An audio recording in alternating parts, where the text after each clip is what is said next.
सपनों की दुनिया में गोता लगाने के लिए तैयार है। आज हम इसी पहेली को सुलझाने की कोशिश कर रहे हैं कि आखिर हम सपने देखते ही क्यों हैं। ये एक ऐसा सवाल है जिसने ना सिर्फ वैज्ञानिकों को उलझाया है, बल्कि सदियों से अलग अलग संस्कृतियों को भी सोचने पर मजबूर किया है। बिल्कुल। और इस सवाल के जवाब ढूंढने के लिए हमारे पास कई तरह के स्रोत हैं।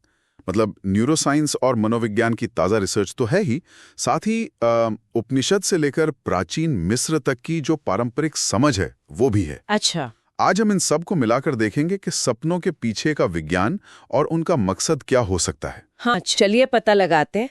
अगर विज्ञान की नज़र से देखें तो हमारे जो सबसे यादगार और अजीब सपने होते हैं, हाँ, वो नींद की एक खास अवस्था में आते हैं।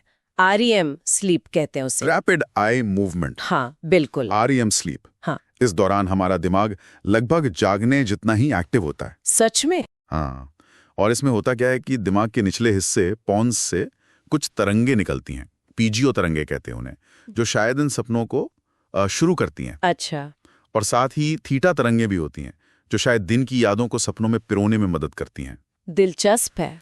और एक कमाल की बात यह है कि REM नींद में ना हमारी मांसपेशियां बिल्कुल जैसे शिथिल हो जाती हैं। मतलब हिल-डुल नहीं सकते। हाँ बिल्कुल, इसे REM अटोनिया कहते हैं। शुक्र है इसका, वरना पता चला हम सपनों के दौड़ भाग असल में करने लगे।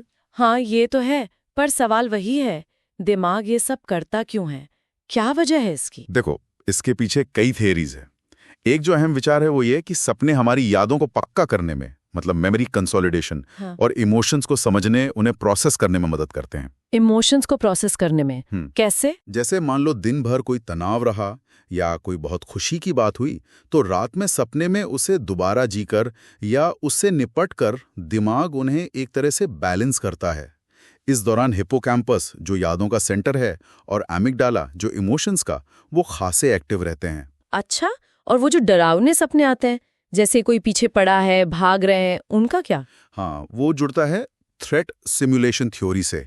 ये थ्योरी कहती है कि सपने शायद हमें पुराने जमाने के खतरों का सामना करने की वर्चुअल प्रैक्टिस कराते हैं। पुराने जमाने के खतरे जैसे? जैसे जंगली जानवर से बचना या किसी दुश्मन से लड़ना। मतलब दिमाग एक तरह की सेफ्टी ड्रिल चला रहा होता है, ताकि असल जिंदगी में हम ज्यादा तैयार रहें। वाह, ये तो बिल्कुल अलग नजरिया है। तो एक तरफ यादें संजोना, दूसरी तरफ खतरों का अभ्यास। और कोई थ्योरी भी है? हाँ, एक और काफी मशहूर थ्योरी है एक्टिवेशन सिंथेसिस। ये थोड़ा अलग सोचती है। कैसे? इसके मुताबिक REM नींद में दिमाग बस कुछ बेतरतीब रैंडम सिग्नल या छवियां पैदा करता है। बेतरतीब? हाँ, और हमारा जो सोचने वाला दिमाग है, कॉर्टेक्स, वो इन बिखरे हुए टुकड़ों को जोड़कर एक कहानी बनाने की कोशिश करता है, चाहे वो कितनी भी अजीब क्यों ना लगे। मतलब जैसे हम कभी-कभी बादलों में शक्लें ढूंढ लेते हैं। हाँ, बिल्कुल वैसा ही। दिमाग बस अपना काम कर रहा है और कहानी अपने आप बन जाती है। कमाल है। अच्छा, एक और बात, कभी-कभी सपने में ये एहसास हो जाता है कि अरे ये तो सपना है। हाँ, उसे ल्यूसिड ड्रीमिंग कहते हैं ना? बिल्कुल सही। ल्यूसिड ड्रीमिंग उस वक्त क्या होता है कि दिमाग का वो हिस्सा जो लॉजिक और सेल्फ अवेयरनेस से जुड़ा है, डोर्सोलैटरल प्रीफ्रंटल कॉर्टेक्स, वो अचानक से एक्टिव हो जाता है, जो आमतौर पर REM में शांत रहता है। हाँ बिल्कुल। और कुछ तकनीकें भी हैं इसे पाने की, जैसे दिन में खुद से बार बार पूछना क्या मैं सपना देख रही हूँ, या फिर रात को थोड़ी देर के लिए जागकर वापस सोना। अच्छा, इनसे फर्क पड़ता है? हाँ, इनसे ऐसे सचेत सपने देखने की संभावना बढ़ाई जा सकती है। और इसका कोई फायदा भी है? मैंने सुना है बुरे सपनों यानी नाइटमेयर्स, उनसे निपटने में ये मददगार है। हाँ बिल्कुल। नाइटमेयर्स में, खासकर जो किसी सदमे या PTSD के बाद आते हैं, उनमें दिमाग का डर वाला केंद्र एमिगडाला वो बहुत ज्यादा एक्टिव हो जाता है। ल्यूसिड ड्रीमिंग से व्यक्ति सपने के अंदर ही उस डर का सामना करना सीख सकता है, उसे कंट्रोल करना सीख सकता है। अच्छा। इसके अलावा एक और थेरेपी है, इमेज रिहर्सल थेरेपी या IRT, जिसमें जागते हुए बुरे सपने को याद करके उसे बदला जाता है, उसे एक पॉजिटिव अंत दिया जाता है। तो विज्ञान हमें ये सब दिखा रहा है कि दिमाग के अंदर क्या चल रहा है, पर हजारों सालों से तो इंसान इन सपनों में गहरे मतलब भी ढूंढता आया है ना? बिल्कुल, ये तो हुआ विज्ञान का पक्ष। लेकिन अगर हम पारंपरिक या सांस्कृतिक नजरियों को देखें तो वो बिल्कुल अलग कहानी कहते हैं। जैसे भारत में क्या माना जाता था? जैसे भारत में मांडुक्य उपनिषद है, जो चेतना की 4 अवस्थाएं बताता है: जागृत, स्वप्न, सुषुप्ति यानी गहरी नींद, और तुरीय जो परम चेतना है। हाँ, सुना इसके बारे में। उसमें स्वप्न अवस्था को वो स्थिति माना गया है जहां आत्मा या आत्मन अपनी ही दुनिया रचता है। सोचो कितना अलग नजरिया ये। यहाँ सपना सिर्फ दिमागी तरंगे नहीं बल्कि एक तरह की आत्मरचना है। और कुछ सपनों को शगुन भी मानते थे। हाँ, कुछ सपनों को भविष्य का संकेत भी माना जाता था। और दूसरी संस्कृतियों में, जैसे मिस्र या इस्लाम में। प्राचीन मिस्र में तो कमाल ही था। बाकायदा ड्रीम बुक होती थी जिसमें सपनों के मतलब लिखे होते थे। इसे वनीरोमेंसी कहते हैं, मतलब सपनों से भविष्य जानना या सलाह लेना। अच्छा, सपनों की डिक्शनरी जैसी। हाँ, कुछ वैसा ही। और इस्लाम में भी इब्न सीरीन जैसे बड़े विद्वान हुए जिन्होंने सपनों की व्याख्या पर काम किया, जिसे तफसीर कहते हैं। उन्होंने सपनों को 3 तरह का बताया। या तो वो ईश्वर का संकेत है, या शैतानी शरारत, या फिर इंसान के अपने दबे हुए ख्याल और इच्छाएं।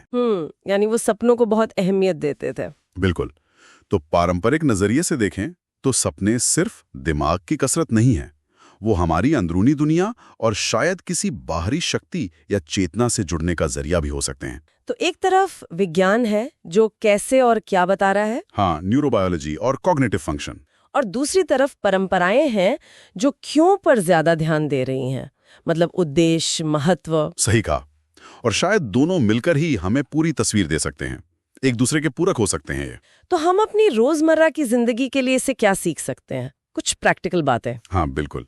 सबसे पहली और सीधी बात तो है अच्छी नींद की आदतें अपनाना, मतलब स्लीप हाइजीन। वो तो जरूरी है ही। हाँ, क्योंकि अच्छी आरईएम नींद ही स्वस्थ सपनों की बुनियाद है।